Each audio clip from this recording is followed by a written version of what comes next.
It's a beautiful day in my neighborhood. Well, partly cloudy skies. About 73 degrees with a light breeze. And look at there. There's Cleo coming. Cleo, what were you doing? Visiting? Over with Mrs. Davis? Oh, look at that tail standing up. Oh, and there comes Spooky too. Did you see Papa out here on the front porch? You did? Oh, I'm so glad to have y'all. Yeah. Pull up a step and sit a while. Okay? Papa loves you. You're his queen. Yes, you are. And there you are, Spooky, my big boy. You're looking mighty fine on this March day, aren't you? We all take a seat and let's chat. Maybe our friends and family will stop by. We all don't fight or fuss. Yeah, Cleo, I love you too. Leave Spooky alone, you old curmudgeon. Huh? You're my girl. I love you a lot. Oh, you're gonna get up here with me, huh? You gonna get up here with Papa? Oh, you're beautiful. I love you a lot. Yeah, I do. I love you a lot. Oh, you're purring a lot. Ooh, it's such a beautiful day. Okay? Will you get those claws out of my leg and get down here? Y'all behave, okay? Oh, well, there you are, friends and family. So glad you could stop by and sit a while. And as you can see, Cleo's wanting to be close to you too. Yep, she's a little love bug today, but boy, her claws are sharp. Come on, Cleo. Maybe she'll settle down. But yeah, I'm so glad you could stop by today, and we're out here on the front porch enjoying a beautiful spring day. Couldn't ask for anything better in my neighborhood. But I wanted to come out here and talk to you a little bit today, because here of late, in the last few weeks, I've been seeing some comments pop up, you know, some comments below the videos, where there are some, and they're not from our neighborhood, they're apparently from outside the community, they have to stop by and give us their thoughts. And what are their thoughts about?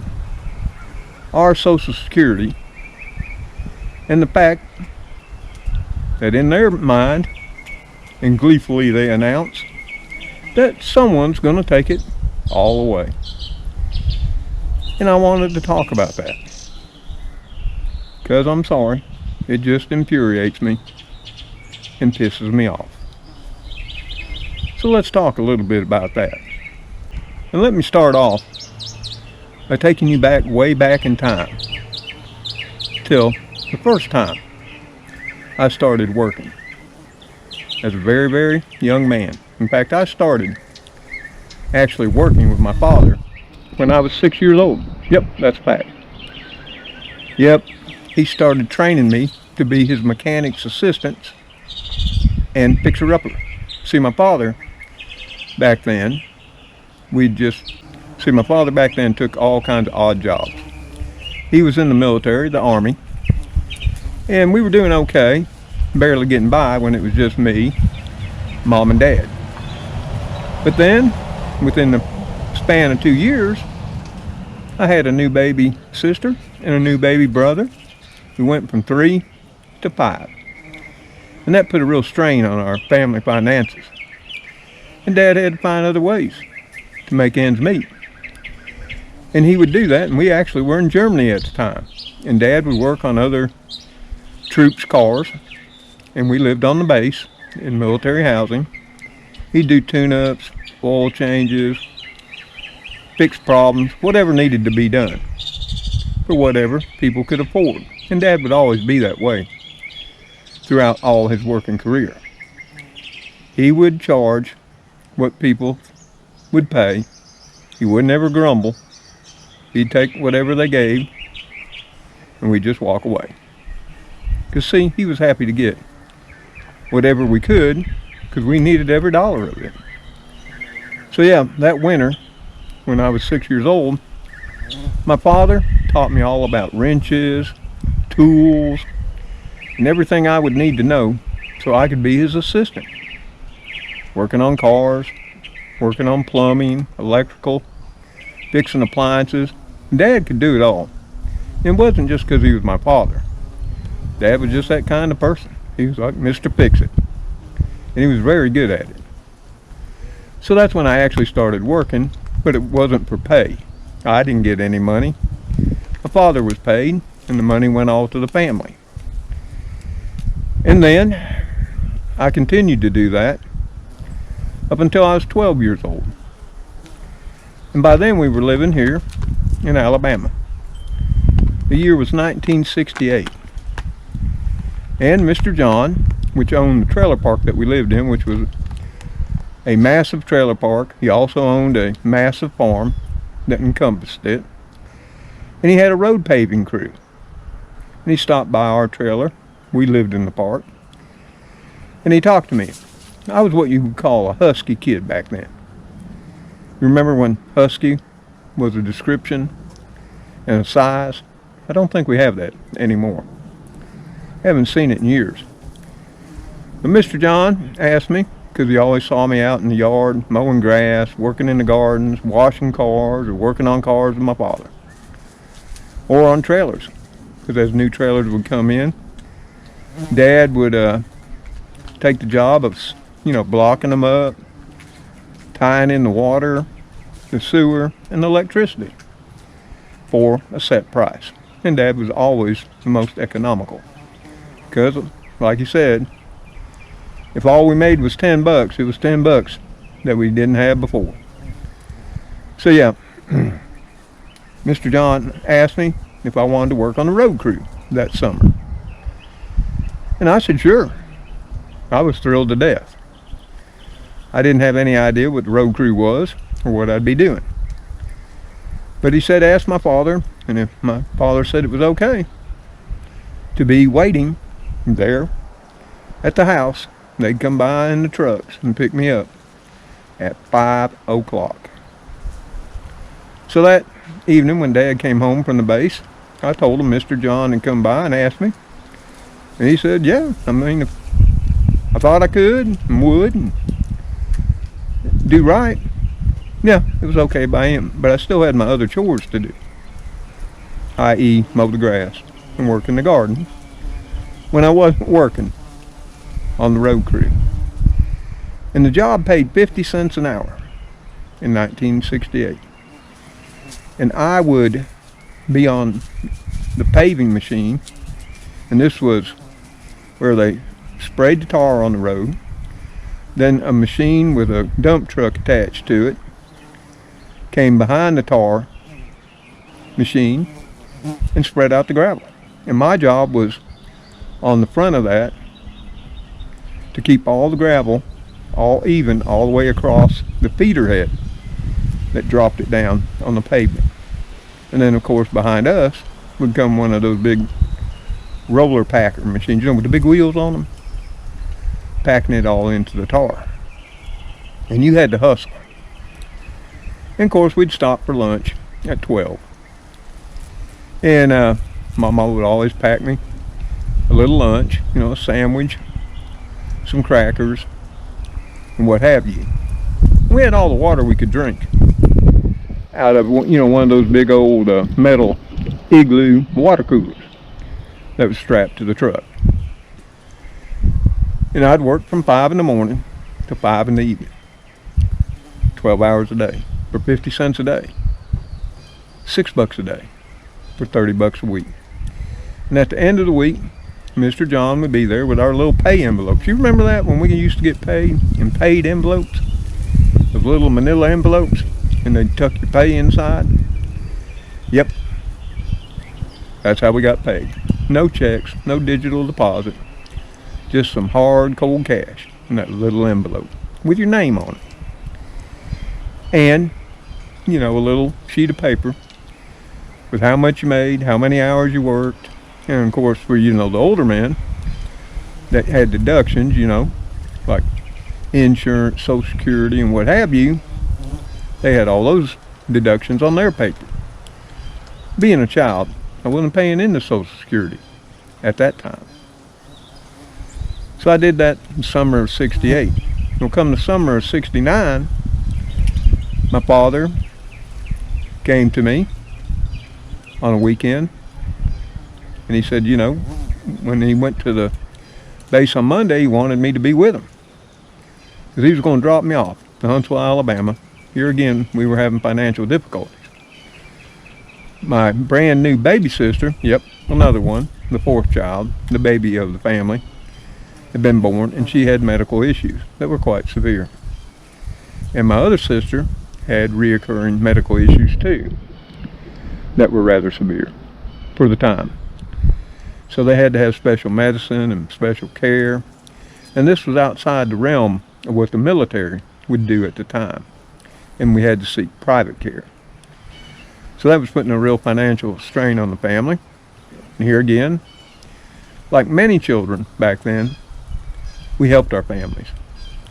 We wanted to, because we were families. We didn't see it as a burden, like many make it out to be that it was, because it wasn't. So I said, sure, Pop. And I was dressed and up, jumped in the car. That Monday, we drove to Huntsville, which we lived in Harvest, Alabama, outside Huntsville at the time. It was 27 miles in to the city. And he drove on into the center of town and stopped at an intersection of Bob Wallace and Memorial Parkway. And there were 4 service stations there. And he pulled into the massive Texaco distributor service station, where the distributorship was in back, you know, with all the oil and gas trucks, tanks and what have you. And their flagship Texaco station was out front. And it had a massive concrete pad with 8 pumps. And think back then, this is 1969. That was a massive service station for back then. It would be nothing now. And he told me to get out and find me a job before he came back at 4:30. And he'd pick me up on his way home. I said, yes, sir. I'll have a job by the time you return. Now, what I didn't know as he drove away was he never intended me to get a job down there. He was trying to teach me a lesson because I was whining and crying about working with him and working around the yard and the home and in gardens and what have you. And I'd been whining because all the other kids in the park, they didn't have to do that. They were out playing, doing all kinds of things kids do, but it wore me down. They were always asking me, why can't I come along? Why do I have to work so much? I just say, I have to. Didn't go into the details. See, we didn't do that back then. But there was a push broom propped up at the telephone booth, which was on the far edge of that big concrete pad. My father had told me about he got his first job sweeping up in front of a grocery store. And the man saw him working so hard that he came out and offered him a job. I thought, what the heck? There's a broom.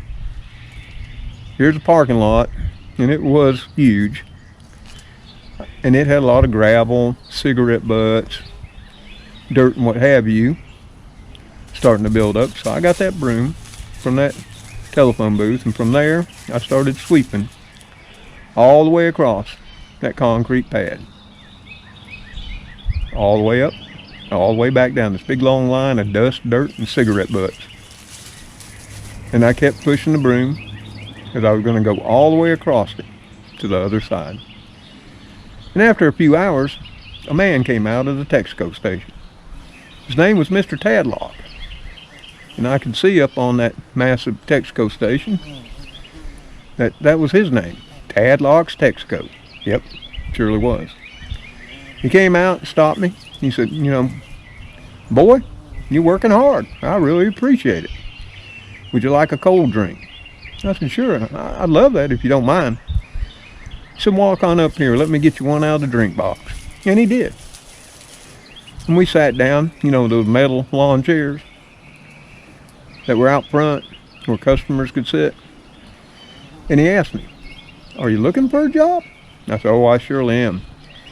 I really need one, and my daddy told me I needed one before he got off work and came back by to pick me up.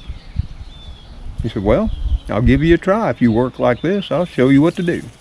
Well, come on back to the back room, and we'll get you a uniform. You remember those days when the gas station attendants all wore uniforms? Well, we went back there to the back room where they had all the filters, air filters, oil filters, belts, tires, parts, what have you. And he got me sized up in my very own dark green, you remember that? Dark green Texaco uniforms. Yep. And he even gave me the Texaco hat with the star on top and a red rag to put in my pocket.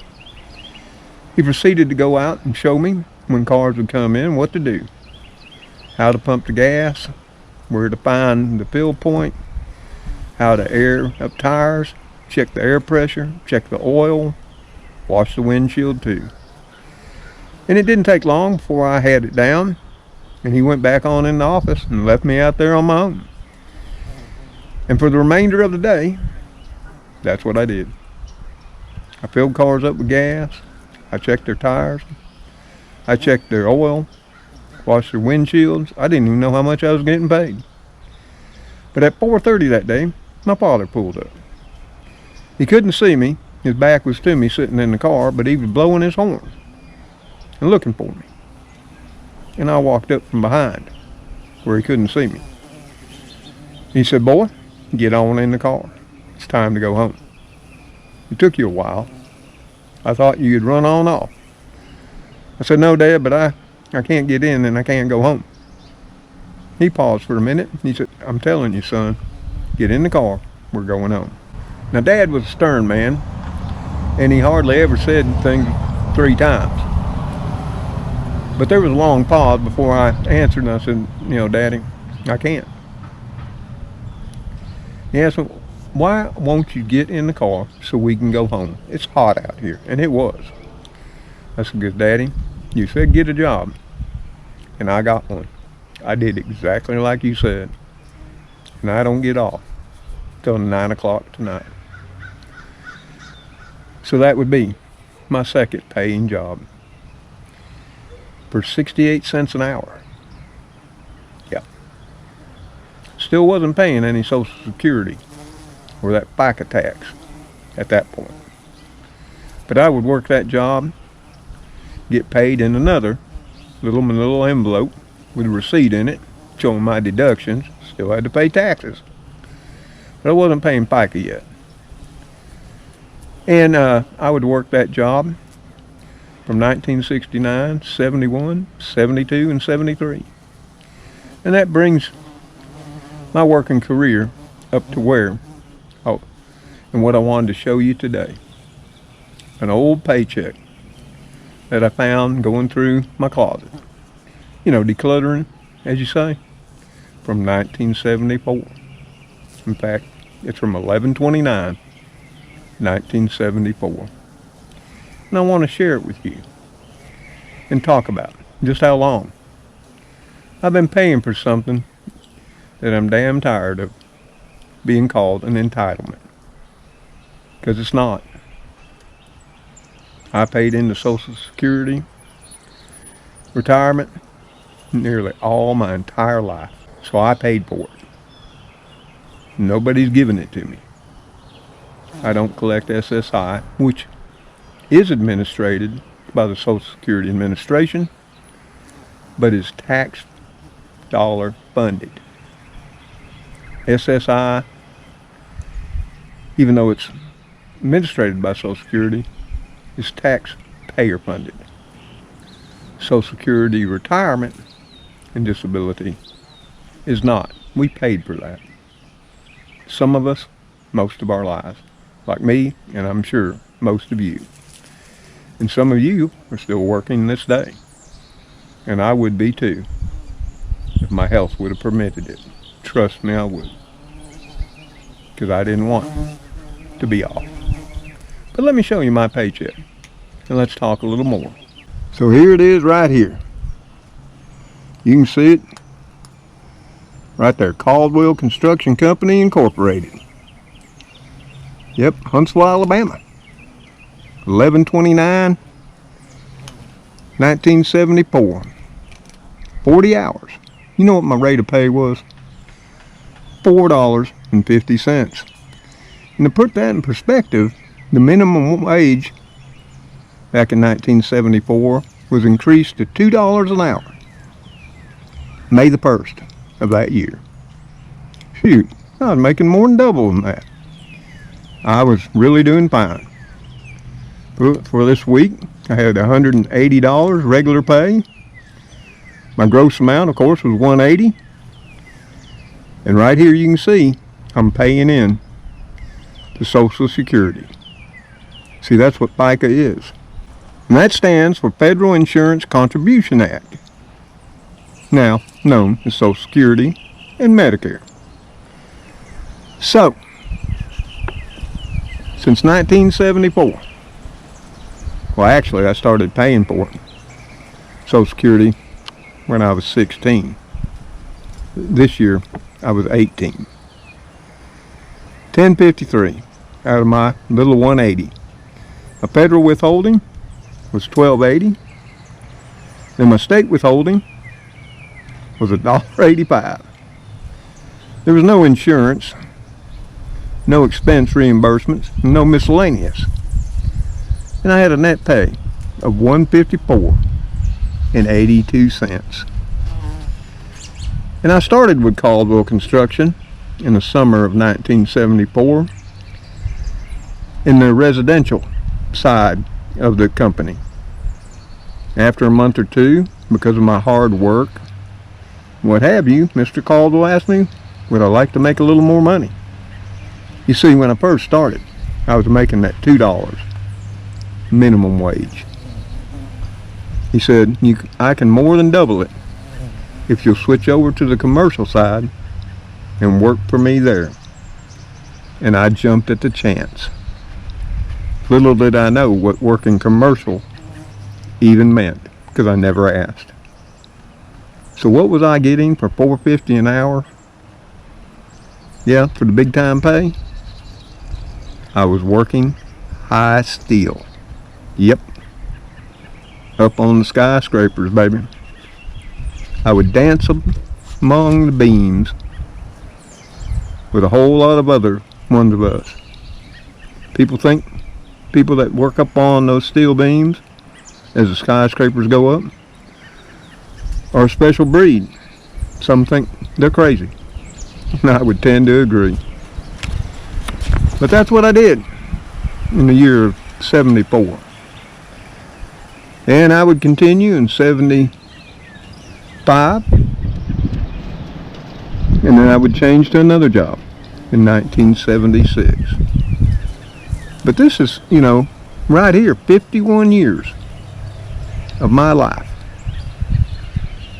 paying into my Social Security.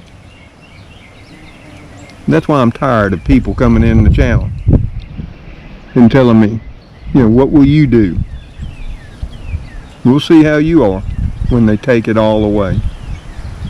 Well, trust me this, they're not going to take Social Security retirement or Medicare away. They can go after SSI, but it'll take an act of Congress to go after SSA. So yeah, I just thought I'd share that with you. And of course, I would go on to work for Caldwell, up to end of 1975. And then I'd go to work for a moving company. Thought I'd be a truck driver. But, I'd gotten married. The wife didn't want me to be away from home. So I gave up on that career and went into working in the factories. And from there, it's history. Became an engineer and was an engineer and a manager for the rest of my life in many different types of occupations within engineering, I might add. for both private, commercial, and the government too. But my point being, nobody gave me nothing. Nobody's giving me nothing now, or any of you that are collecting Social Security, retirement, or disability. We paid for it. We paid our money. We paid it every week. So that's why I'm tired of people saying, you know, it's an entitlement, because it's not. An entitlement is something that's funded by the general tax fund. That's where we all pay our taxes. Money comes out for that program. Yeah, that's an entitlement. Which SSI is, EBT is, and all the other welfare programs that are tax-based funded programs. Nobody paid for SSI. Nobody paid into a system for EBT, you know, SNAP benefits, WIC, Section 8, those programs. Those are funded by the taxpayer. And they're subject to change. And yeah, Social Security could be modified. It has been in the past, to our regret, but it'll take an act of Congress. It won't take one person to do it, no matter what his name is. And I know that for a fact. But that's my rant. Let me know your thoughts. And let's don't make it political. It isn't like the first time one side or the other has come up with this. And it's never happened. And it's not going to happen this time either. That's my feelings. Let me know what yours are. And let me also know, it'd be interesting, you know, what did you do when you first started to work? What did you make? What was your pay? I think that'd be interesting to see in the comments below the video. And if this pisses anybody off, well, I'm sorry. Every time I see those comments, it angers me. And I'm a big advocate of free speech, but here of late, I've been making those comments that get really nasty about what all we old people are doing, sitting here whining and crying. And what will we do when they take it all away? Yeah, well, I make them go away now. Because I'm just tired of it. I paid for this. I earned it. It's mine. I'm also tired of hearing it wasn't meant to live on totally. Well, sure it wasn't. I'm tired of people coming into the community saying, well, you must not save. You must not work enough. I saved so many times, I lost count. And crap happens. And that's a fact. And if you've made it through life without anything impacting your financial life, well, God bless you. Because you're a lucky person and way better than I turned out. I saved all my life. I invested when I could most of my life. I saw my savings grow, and I saw them devastated by a turn of events. Because that's what life can do for you. We're all one tragic event away from poverty. Understand that. Even the rich and famous. So hey y'all, you can hear the birds all singing all around me. Maybe the buzz of the bees. Of course you can see I got my two faithful companions and my kitty crew out here with me too. They're wanting to spend some leisure time with Papa on this beautiful, gorgeous day. And I hope wherever you are, you're having a beautiful, gorgeous day too. Hey, we've got some storms coming tomorrow and through the weekend. So keep an eye out and be prepared. And hey, until Cleo, which is laying at my feet, spookies over in the shade. And the little princess of the house, Gracie. See you on that next episode of Mr. Tom's Neighborhood. Y'all take care. Stay safe out there. May God bless you all as you bless those in your lives. You know we love you for stopping by. Goodbye for now. Cleo. Cleo. Cleo. You just stretched out there.